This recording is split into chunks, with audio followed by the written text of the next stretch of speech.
Radio frequency interference, or RFI, is the presence of radio frequency energy from an external source that interferes with other equipment. It is sometimes described as electrical noise. RFI will either degrade the effective performance of a service or cause it to stop functioning completely.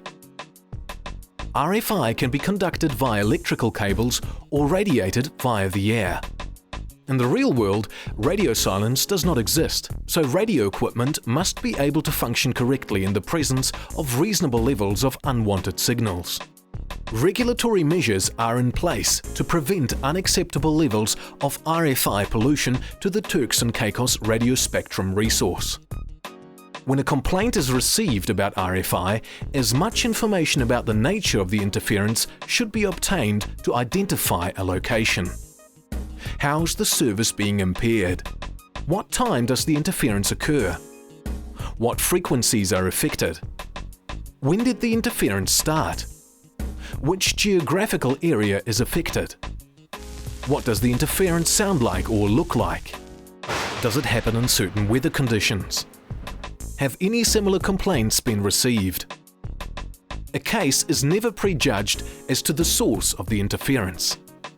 The affected system's configuration is determined to assist in identifying the likely nature and source of the interference. The receiving installation is checked and, where possible, swapped out to ensure the equipment or receiver settings is not the source of the interference. A site inspection will reveal whether a poor installation is causing or contributing to the interference. Measurements of the incoming interference are made to determine levels of interference, the modulation characteristics of the interference, and the direction of the interference. Incorrect wiring, overloaded or mismatched amplifiers, faulty distribution equipment, etc.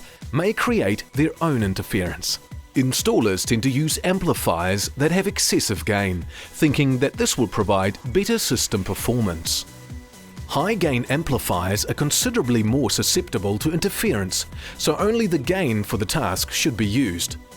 The lower the gain, the lower the system's susceptibility. Unwanted signals will radiate directly from the RFI source, but they will also travel considerable distances along wiring. It is thus possible to trace the noise along the lines. It is likely that radiation from these lines will also occur at multiple points, hence a number of radiated signals will likely require attention. Wiring attached to RFI sources frequently acts as an aerial. The nature of this wiring provides for a multiplicity of radiated and conducted patterns of RF energy, which will vary widely from one frequency to another. Techniques for locating wideband interference start by measuring the interfering signal levels. Normally, the stronger the RFI level, the shorter the distance to the source of interference. However, lower frequencies, for example the AM broadcast frequencies between 521 and 1612 kHz, have long wavelengths, and standing waves will occur. They will likely occur a great distance away from the source, meaning the level may be strongest away from the source. It is easy to confuse direction when tracing signals in the low frequency 300 kHz to high frequency 30 MHz range. When following conducted noise along an uninterrupted power line, each standing wave peak will be a little lower than the previous. This is particularly noticeable at VHF and UHF frequencies. When close to the source, the standing wave pattern changes into a steady level of signal. Turning off the power to a house may reduce the interference being recorded by your measuring equipment, but this could be due to the measuring equipment's proximity to the house wiring. The result could be that an incorrect impression is given that the source is located in that house. It may also be the case that the equipment generating the RFI is powered by batteries or a UPS. Interference is never only radiated at one frequency. The highest interference frequency should be the frequency that is measured.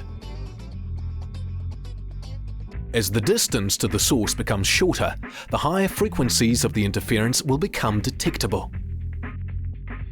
Due to shorter wavelengths at higher frequencies, there is a tendency for more radiated signal closer to the source. Reflections from metallic surfaces will provide multiple signals, and the reflections may be stronger.